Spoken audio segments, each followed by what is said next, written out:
What's up, guys? Today we are back with another video. Today we're talking about what's next in Gears 5, coming up with the Operation 4 releasing next week, Tuesday. But let's get into the news. They started off saying, when we launched Gears 5, our mantra was challenge expectations. This mindset helped us create the biggest Gears of War game in history. I mean, technically, true, if you're counting the campaign. Oh yeah, here it says, the scale and scope of the campaign was unprecedented. Yeah, it was bigger than the others, but I still argue that Gears 2 has and will always have the biggest campaign. Because I mean, like, you go into the hollow, you fight back up, you fight a worm, you cut out of the worm, you kill, like, ugh. And the depths they go with Dom, poor Dom, Jesus. Rest in peace, my homeboy. Speaking of Dom, we'll get back to him in a moment. We added 2 new modes, Escape and Arcade. We evolved PvE with addition of hero abilities. The worst choice they ever could have done. We adopted a tile system to change how we create maps. Garbage. Garbo. Horrible. We changed how we delivered content. While we believe strongly in these decisions, it's clear some didn't land as well as hoped. Exactly. The problem. Case A. You changed how you made maps, so it was more like how Bethesda makes video games. Copy, paste, release, buggy as shit, hope it works. TC's way of doing it, copy, paste, make sure it's polished, but it's still a pile of shit. Gears 4 is a great case. It's Gears of War 4. It has all that content, the maps are mwah. Gears 5. No, just skip that.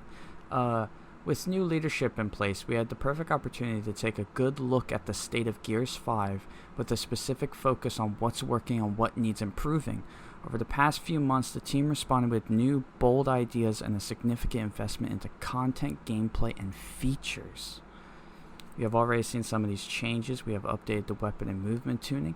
The online experience has improved by modifying our available playlists. The new developers playlist allows us to respond to community feedback quicker and innovate more often.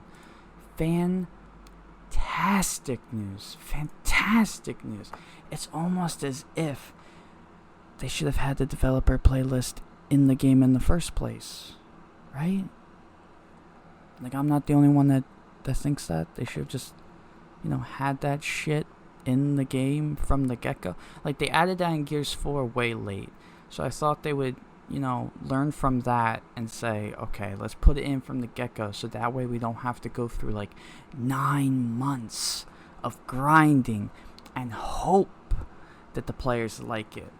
But that's not here nor there. We finally have a playlist, thank God.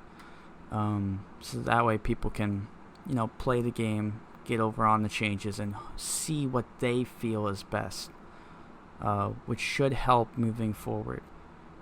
You've already seen some of these changes. No, I read that. We've rebuilt the ranking systems to make it more clear and fun. I hope. I think the only ranking system I actually enjoyed was it Halo 3? That had the point system? I think it was Halo 3 that had the point system, where, like, if you won, you got, like, 1.2 point or something like that, and if you lost, like, 1.2 point, that kind of thing. So, like, it was very easy to keep up on where you stood in the leaderboards. You know what I mean? Kind of like that.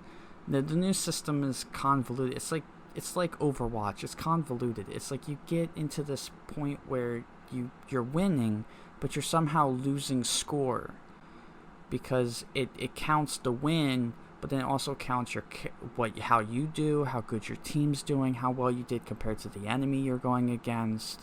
And it's just like, that's so convoluted. Just make it a simple, like, you win, you get a point. You get 100 points, you get into Onyx. You get 200 points, you end up in the Diamond. You, like, obviously not the little numbers, but you get what I mean. Like, a simplified ranking system. That way everyone can get in on it and they're able to understand what they're getting into when they try to play it. We will delve deeper into the major Operation 4 features every day this week, and we will cover the Operation 5 features as we get closer to its launch date. Okay, what else here? Oh, we reworked the rewards in Tour of Duty and overhauled the store so nearly all content can be purchased or earned by playing. Okay, and this is all happening in Operation 4. Ooh. So, basically, they're going back to Gears 4, where we had the store page and you could purchase items in the store, like featured stuff, or you could use your credits that you earned by playing matches and stuff, and then you would use that to purchase they were loot crates or gear crates or something, and you would open those, and that's how you would get your character's skins and stuff. But from what I can see, I doubt them doing the crate. Obviously, they're not going to do the loot boxes, because loot boxes have a whole... The reputation those have gained is horrible. But what I could see them doing is taking it so you still have a weekly item, you still have a daily item, but a lot of the minor stuff, like blood sprays and stuff, would be earnable. Like you can purchase them with in-game currency. But then you would have your skin, and that would be really expensive, or you buy it with real money for cheap. So for those of us who grind, could earn them that way, or for people who don't care, we'll just purchase them. Which is good. I like that. Let's scroll down. Here's the good part. So Operation 4 brings new characters, maps, new ranking system, this new store including the earnable currency, PvE updates, and ongoing quality of life improvements. Operation 5 brings new characters and maps, complete separation of characters from classes. Thank God Almighty. Whew. Finally, thank the Lord. We won't have to play as like Kate to be a scout. We'll be able to we could be Marcus and be a scout. Thank the Lord. I'm glad to see that change. I'm glad to see that. Kind of sucks we have to wait 3 months from Operation 4 to get that, but practically every character in Operation 4 will not have a corresponding hero ability. We made this choice to increase the amount of characters we could deliver in Operation 4, but as with the Carmines, this means PvE fans will have to wait to use these characters in Horde and Escape, which sucks. But if the splitting of the classes does well, I'm willing to wait. Hang in there, PvE fans. In Operation 5, players will be able to finally choose the character and ability in any combination they want. That's good. Amount of maps. We know we haven't delivered enough maps in Gears 5.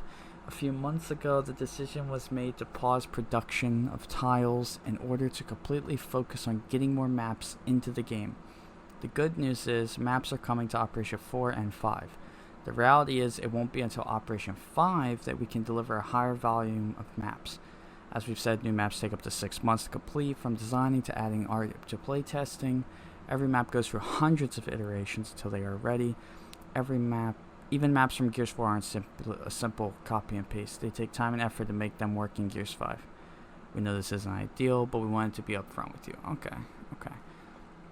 So yeah, that's the news, boys. I'm excited.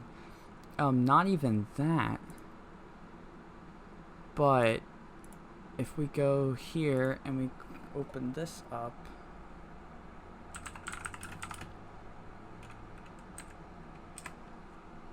if we go here, they actually released a teaser trailer yesterday as well, revealing none other than Dominic Santiago himself. Thank the Lord. Finally, Delta Squad back together again. They're even calling Operation 4 Brothers in Arms, which is, I'm pretty hyped to see, man. I'm pretty hyped to see. Honestly, there's probably a lot of good shit coming in Operation 4, bro. I'm really excited, dude. Like, really excited. As from what I could tell, there seems to be some kind of flashback maps beta or something.